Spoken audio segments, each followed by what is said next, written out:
of a massive experiment worldwide. And where's the guinea pigs?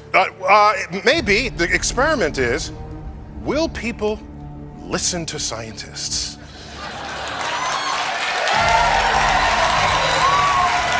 In this case, referring to medical professionals? Medical professionals. In this particular case? Say Anthony Fauci over at Allergy and Infectious Disease. For example? Yeah. Given, as you heard from the introduction, that I have been around for a while and have had the opportunity and the privilege and the pleasure of serving in 5 administrations, I thought I would bring that perspective to the topic today, is the issue of pandemic preparedness. And if there's one message that I want to leave with you today based on my experience, and you'll see that in a moment, is that there is no question that there will be a challenge, the coming administration, in the arena of infectious diseases, both chronic infectious diseases in the sense of already ongoing disease, and we have certainly a large burden of that, but also there will be a surprise outbreak. And I hope by the end of my relatively short presentation, you will understand why history, the history of the last 32 years that I've been the director of NIAID, will tell the next administration that there's no doubt in anyone's mind that they will be faced with the challenges that their predecessors were facing. Oh, come on, Brother Washington. Everybody lies occasionally, surely, especially politicians. Not me. Not even so much as an alternative fact. We must all be aware of fake news. The people must be free to think what they like as well. We can have no thought police in our new society. The foundation stone of our new nation, built on all those principles that we hold dear. The plans for our new capital city already have a very Masonic feel to them, yeah. On March 17th, MIT Technology Review published a terrifying article entitled, "We're Not Going Back to Normal." Social distancing is here to stay for much more than a few weeks. It will upend our way of life, in some ways, forever. The article gives us a sneak preview as to what to expect in the very near future, stating, "To stop coronavirus, we will need to radically change almost everything we do." The article goes on to say, in the short term, this will be hugely damaging to businesses that rely on people coming together in large numbers. Restaurants, cafes, bars, nightclubs, gyms, hotels, theaters, cinemas, art galleries, shopping malls, craft fairs, museums, musicians and other performers, sporting venues and sports teams, conference venues and conference producers, cruise lines, airlines, public transportation, private school, and daycare centers. Ultimately, however, I predict that we'll restore the ability to socialize safely by developing more sophisticated ways to identify who is a disease risk and who isn't, and discriminating legally against those who are. We can see harbingers of this in the measures some countries are taking today.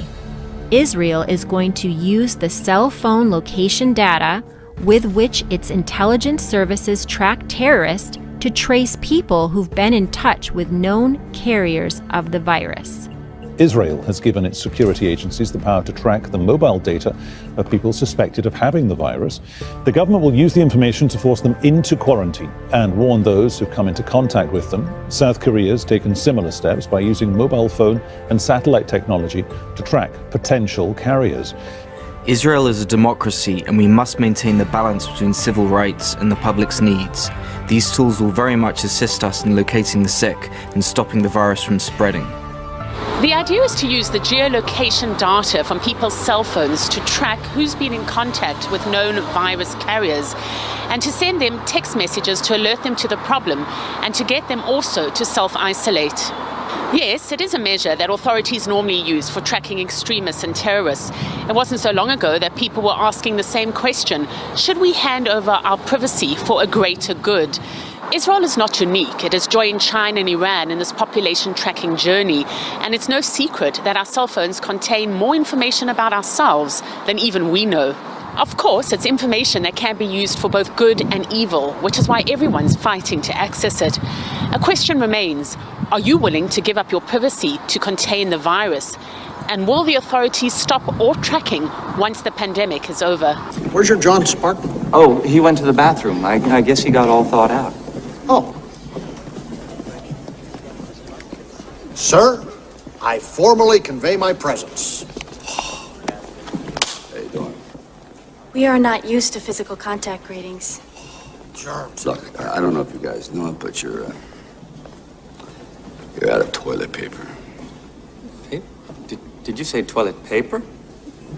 Oh, they used handfuls of wadded paper back in the 20s.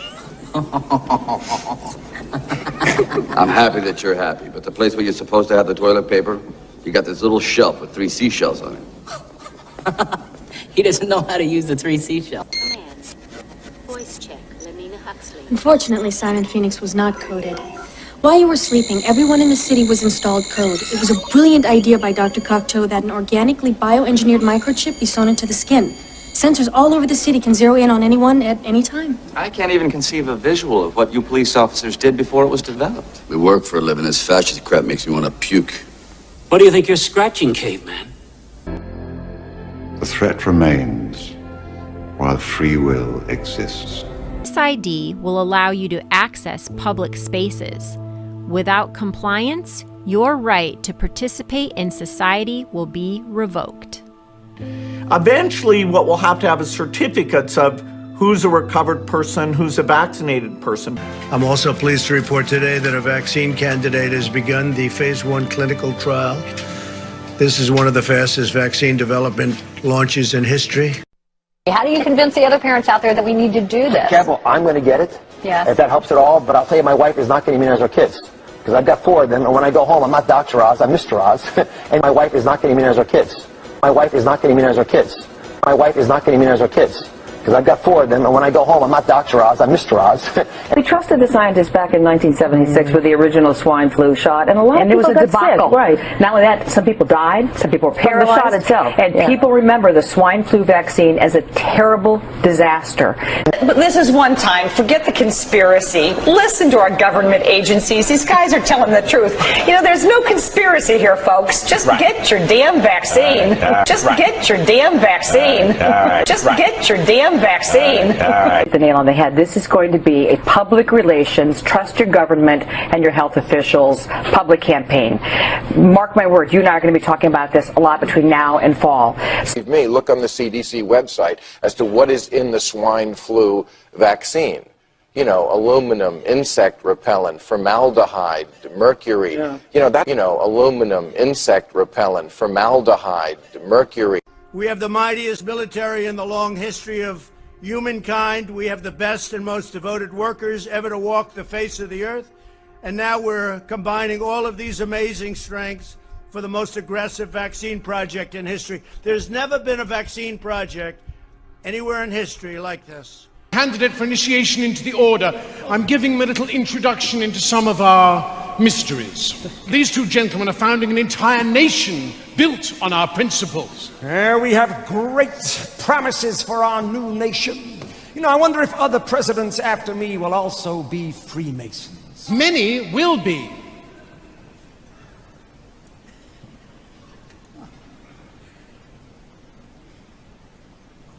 And Freemasonry will become embedded in the American culture. And the eye will appear on the banknotes. Oh, God. These principles will be honored with a gift from your French brethren. A gift that will be a welcoming beacon to the poor and oppressed. This is the statue we are giving you. It's a bit small, isn't it?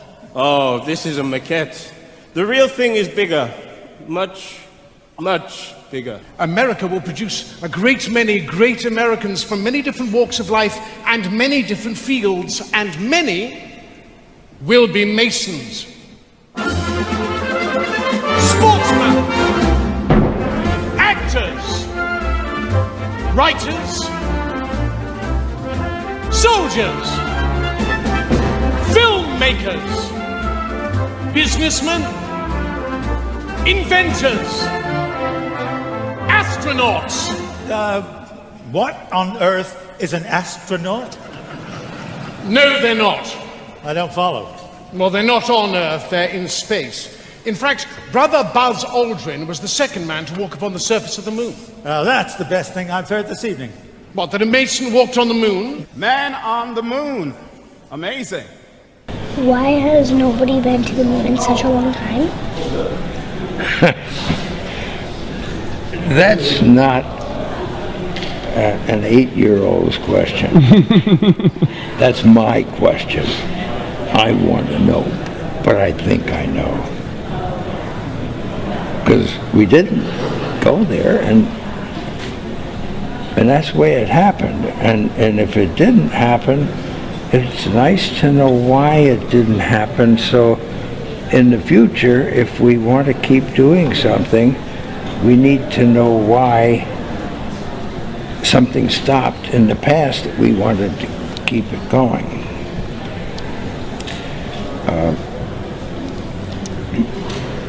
Money is a good thing. But don't forget the musicians. Do not forget the musicians.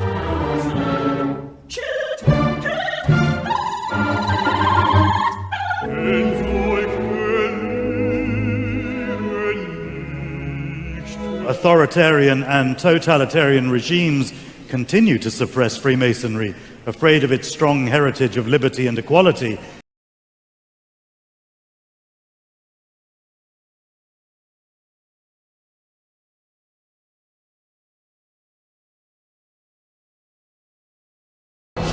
I called you because you said if I ever put the pieces together that you would confirm. And what brings this new clarity? 60 years ago, we were warned about the military-industrial complex gathering too much power. This is old news. Tell me something new. Alien technology being used against us, not by aliens, not with aliens, but by a venal conspiracy of men against humanity. You're nearly there. You're close. Roswell, that was a smoke screen. So you believe you have the how? Yes, and I think I know the why. Why is more complicated than you may ever know, Mr. Mulder. The tentacles reach far back into the last century. But it wasn't until victories in Europe and Japan and the onset of the Cold War that political and economic conditions became perfect for actual execution. Why do such a thing and lie about it? Our own government. Your own government lies as a matter of course, as a matter of policy. The Tuskegee experiments on black men in the 30s, Henrietta Lacks. What are they trying to do? That's the missing piece. But it's not hard to imagine a government hiding, hoarding alien technology for 70 years at the expense of human life, driven not only by corporate greed, but a darker objective. The takeover of America. And then the world itself, by any means necessary, however violent, or cruel, or efficient. By severe drought, brought on by weather wars, conducted secretly using aerial contaminants and high-altitude electromagnetic waves. In a state of perpetual war, to create problem, reaction, solution scenarios to distract, enrage, and enslave American citizens at home with tools like the Patriot Act and the National Defense Authorization Act, which abridge the Constitution in the name of national security. The militarization of police forces in cities across the U.S., the building of prison camps by the Federal Emergency Management Agency with no stated purpose, the corporate takeover of food and agriculture, pharmaceuticals and healthcare, even the military in clandestine agendas to fatten, dull, sicken, and control a populace already consumed by consumerism. And I encourage you all to go shopping more. A government that taps your phone, collects your data, and monitors your whereabouts with impunity. A government preparing to use that data against you when it strikes. And the final takeover begins. The takeover of America. By a well-oiled and well-armed multinational group of elites that will cull, kill, and subjugate. Happening as we sit here. It's happening all around us. The other shoe waiting to drop. It'll probably start on a Friday. The banks will announce a security action necessitating their computers to go offline all weekend. Digital money will disappear. They can just steal your money? Followed by the detonation of strategic electromagnetic pulse bombs to knock out major grids. What will seem like an attack on America by terrorists or Russia. Or a simulated alien invasion using alien replica vehicles that exist and are already in use. An alien invasion of the U.S. The Russians tried it in '47. Is it a coincidence the pandemic is estimated to last 18 months and the timeline for the vaccine approval is 18 months? Will COVID-19 run its course, or will it become a seasonal event like the flu?